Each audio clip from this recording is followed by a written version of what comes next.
Continuamos haciendo sobre ciencia aquí en TV Ciudad y un poco puede pensar que esta nota nació en la pandemia, porque en definitiva hay un esbozo de este tema que se trató y nos preocupó cuando los ambientes encerrados tenían circulación de virus y demás. Y ahí arranca un trabajo, ¿no? ¿Cómo andás, Daniela Hirschfeld? Bienvenida. Bien, buenas noches. Sí, esto es como un acertijo. Vamos a hablar hoy de algo que no vemos, pero que siempre está y que es vital para la sobrevivencia del ser humano, ¿no? Dicho así, es como te decía, es casi un acertijo, pero de lo que vamos a hablar, por supuesto, es del aire.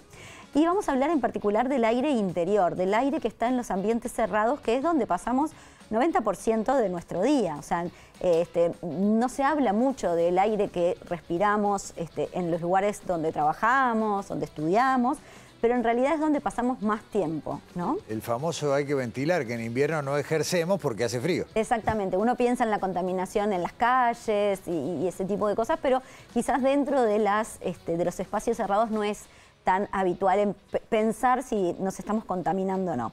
El estudio del aire interior obviamente no es algo nuevo, empezó ya hace unas décadas y lo que tuvo en los últimos años fue un auge y sobre todo una ampliación de las disciplinas en las que están involucradas en esta investigación.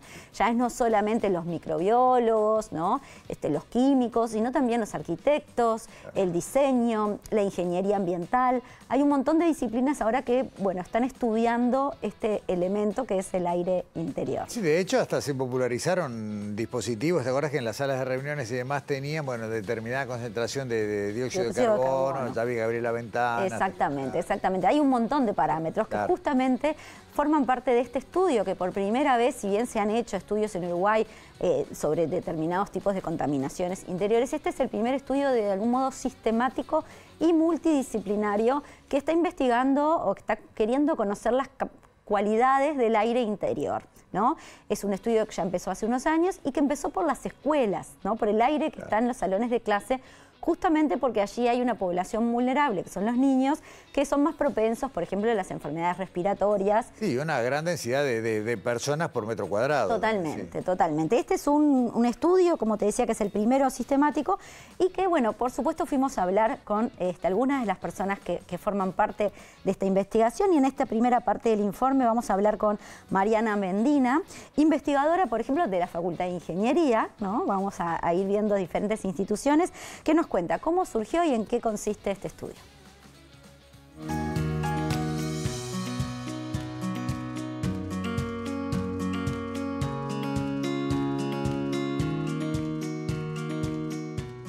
La idea de este proyecto surgió a partir de consecuencias que vimos por la pandemia del COVID-19, ¿no? En ese momento se tuvieron que cerrar las escuelas como medida de prevención y ahí empezamos a notar que había a nivel nacional e internacional también, ¿no? En el mundo, una carencia muy importante respecto a la calidad del aire interior. Desde ahí surgió el interés de empezar a generar a nivel nacional un poco más de información de la que había.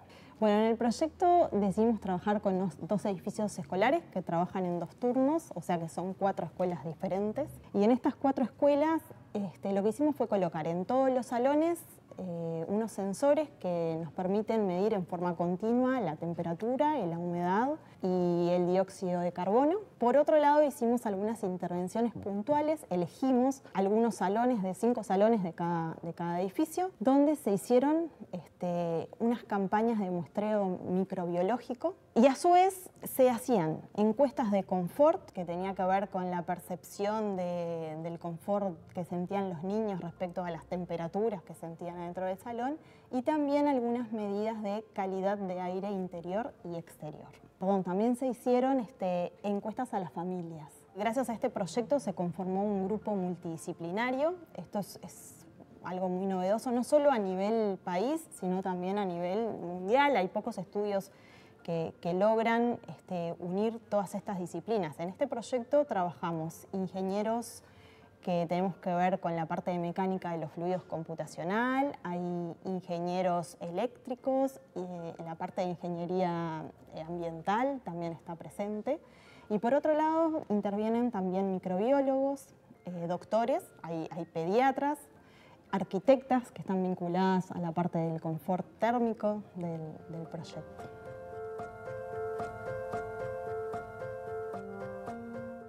Bueno, bien, la intro venía por ese lado, ¿no? La preocupación que se renovó a partir de la pandemia y la manera de abordarlo, ¿no? Exactamente. Sí. Y esta superposición o interacción de disciplinas es un poco lo que quiere aportar este trabajo, que incluye, como decíamos, diferentes parámetros, ¿no?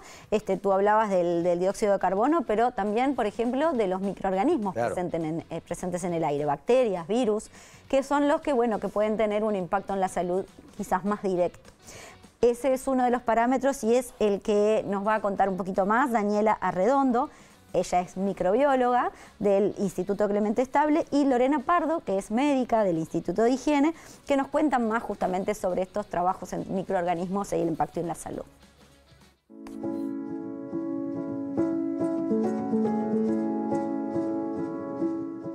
Este estudio en realidad lo que mide son, en un principio las bacterias y los hongos que se encuentran dentro de los salones escolares. Lo hacemos de dos formas esta medición. Una es con un equipo que lo que hace es tomar el aire, lo filtra y lo expulsa por abajo. Entonces eso lo que nos ayuda es a concentrar volúmenes de aire más grandes que si nosotros, por ejemplo, pusiéramos placas de exposición, o sea, placas con medio de cultivo dispersos por el salón. Esto lo hacemos durante 10 minutos en cada uno de los salones y después lo que hacemos es hacer el recuento tanto de bacterias como de hongos. En esa aspiradora nosotros ponemos un filtro que es el que retiene todas las bacterias y los hongos, y luego nosotros acá en el laboratorio de bioseguridad lo que hacemos es sembrar, y sacar las bacterias que estaban en esos filtros para poder hacer el recuento de las bacterias y los hongos aerobios. Casi todas las bacterias que hemos encontrado son ambientales, no hemos encontrado nada que nos haga llamar la atención ni que llevara a decir a la escuela que tuvieran que tener cuidado o alguna cosa. Son principalmente ambientales, lo mismo pasa con los hongos, pero bueno, vamos a tener más información cuando tengamos todo el panorama completo a través de los estudios genéticos. Los hongos y las bacterias ambientales son los que están en la tierra, que se resuspenden cuando camina la gente o cuando pasa un auto y levanta tierra, que estamos expuestos continuamente, es que no necesariamente tiene que ver de que es un ambiente cerrado, de que es un espacio cerrado, sino que entra por la ventana y después queda circulando ahí. Este estudio es muy interdisciplinario, entonces tenemos ingenieros trabajando en la parte de la medición del dióxido de carbono, o sea, del CO2. Lo que vimos es que cuando aumenta la concentración de CO2, o sea, cuando el ambiente se entra a viciar, lo que llamaríamos normalmente, que a todos nos adormece y quedamos así medio somnolientos, nosotros encontramos como que aumenta el número de bacterias. Lo que estamos haciendo este año es intentar perfeccionar ese ensayo y buscar respuestas a ver si efectivamente, si aumenta la concentración de dióxido de carbono en el salón, aumenta el número de bacterias y quiénes son esas bacterias. Las infecciones respiratorias son un fenómeno complejo en donde nosotros clásicamente decimos que intervienen tres aspectos: el hospedero, o sea, la persona que contrae las infecciones, los microorganismos, los virus, las bacterias, los microbios, y el entorno, en este caso, el aire, el medio ambiente. Por eso, este proyecto tiene como interesante las distintas miradas y la interacción de las distintas miradas. Sentarse todos en torno a una mesa y intentar hablar el lenguaje del otro y explicar o intentar explicar estos fenómenos con estas distintas variables que fuimos estudiando. Claro, y están las dos dimensiones, ¿no? A ver, hay mucho más, pero la química en sí misma y la biológica, la microbiológica, ¿no? Un poco quedaron medianamente presentadas. Es así, porque de hecho en el aire hay un montón de cosas, claro, ¿no? Pero justamente, como decíamos, ¿no? Esta participación de un montón de disciplinas hace que también puedan investigar otro tipo de parámetros. Y en este caso también analizaron contaminantes del aire, ¿no? ¿Cuáles? Bueno, de esta parte del informe hablamos con Mauro D'Angelo, que es investigador otra vez de la Facultad de Ingeniería, que nos contó entonces qué contaminantes analizaron y por qué esos.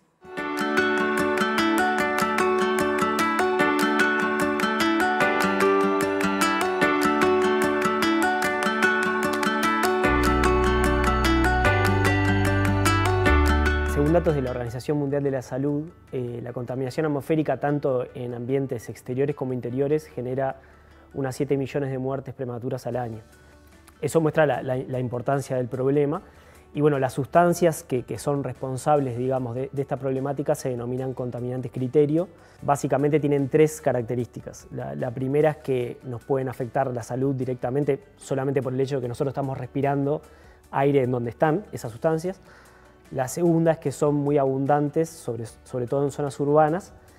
Y la tercera es que se denominan criterio porque sobre ellas se han establecido distintos criterios objetivos de calidad del aire o estándares, ¿sí? Por ejemplo, la concentración máxima en el aire exterior para cierto contaminante al cabo de un día, en promedio, no puede superar tal valor. En ese sentido, la idea era evaluar si estos contaminantes que están presentes en el aire urbano también se podrían encontrar dentro de salones escolares de clase. Para eso lo que hicimos básicamente fue desarrollar una campaña de monitoreo extensa en 2 edificios escolares de Montevideo durante los años 2023 y 2024, en donde medimos en simultáneo la concentración de 2 fracciones de partículas, que son 2 de estos contaminantes criterio, afuera de las escuelas, y en simultáneo adentro de 4 salones ubicados en estos 2 edificios que estudiamos. Además, dentro de los salones también medimos la concentración de dióxido de nitrógeno, que es otro contaminante criterio. Para hablar un poco de los contaminantes, estas fracciones de partículas, denominadas PM10 y PM2,5, son partículas de cualquier composición que tienen la propiedad de tener un diámetro, un tamaño, en el caso del PM10, menor o igual a 10 micrómetros, muy pequeño, y 2,5, en el caso de 2,5, menor o igual a 2,5 micrómetros. Las de 10 micrómetros las podemos inhalar, pero no llegan a los pulmones. Las de 2,5 micrómetros, sí llegan a los pulmones y pueden llegar al torrente sanguíneo. Entonces, pueden tener efectos sobre la salud humana. Una particularidad que tienen estos contaminantes particulados es que su definición es por tamaño y no por composición. Entonces, PM2,5 puede ser, por ejemplo, humo que sale de un caño de escape o de una industria o de una chimenea de una estufa a leña, como también polvo resuspendido, porque nosotros transitamos en los lugares interiores y resuspendemos polvo sedimentado. Son muy pequeñas partículas que no podemos ver, pero el origen puede ser diverso y un origen puede ser más peligroso que el otro. Bien dijiste, Daniela, muchas instituciones involucradas, muchos abordajes desde distintos campos, y ahora, ¿qué es lo que queda para redondear? Bueno, ya vimos, como bien dijiste hace un rato, la microbiología, los contaminantes, y la presencia de los contaminantes hace que conocer la presencia de estas sustancias, tanto microbiológicas como químicas, hace que se pueda tomar medidas, ¿no? Porque no solamente conocer la calidad del aire, sino, bueno, pensar qué se puede hacer para mejorarlo o para, bueno, prevenir, por ejemplo, problemas de salud, ¿no? Entonces, en esta última parte del informe, lo que le preguntamos es, bueno, ¿qué observaron en general en este estudio que está en proceso? Resultados parciales. Exacto. Y, bueno, ¿cuál es el principal aporte de este trabajo para continuar, ¿no? Porque uno puede decir, bueno, abrimos las ventanas, ventilamos y ya está. Pero hay medidas, por ejemplo, arquitectónicas que se pueden tomar. Bueno, eso fue lo que le preguntamos en la última parte. Vemos el último tramo del informe y te despido hasta la semana. Y nos vemos la semana que viene. Muy bien, lo vemos.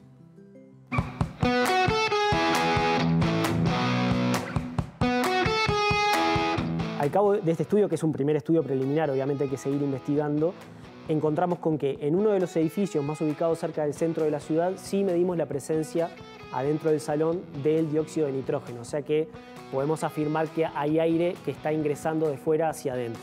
Pero en algunas ocasiones, y en promedio, lo que medimos adentro de concentración de partículas resultó ser mayor a lo que medimos afuera y estar también vinculado con la ventilación, o sea, al ventilar también descendían los niveles. Entonces, lo que entendemos ahí es que hay un doble efecto. Por un lado hay una entrada de la contaminación atmosférica urbana hacia adentro, sobre todo en esta escuela más céntrica, pero también hay fuentes interiores de este contaminante partículas, por ejemplo, la resuspensión de polvo, que hace que al ventilar esos niveles bajen y que a veces sean más altos adentro que afuera.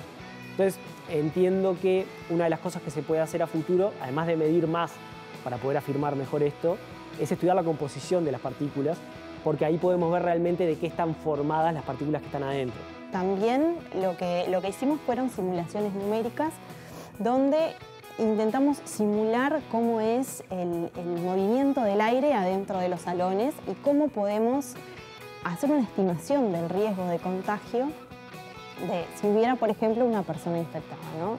Con el modelo numérico, nosotros lo que podemos es, por ejemplo, diseñar diferentes estrategias de ventilación y corroborar si alguna es mejor que otra desde el punto de vista de disminuir el riesgo de contagio, ¿no?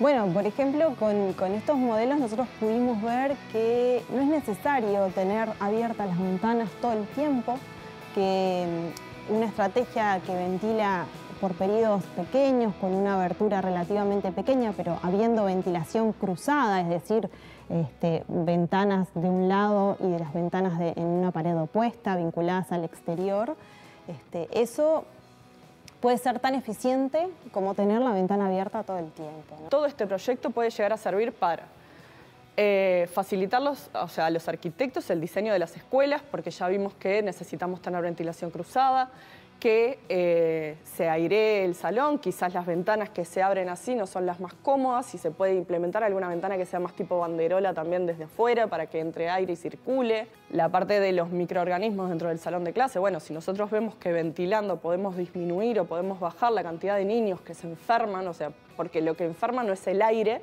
son los microorganismos que están en el aire, o sea, el frío no enferma.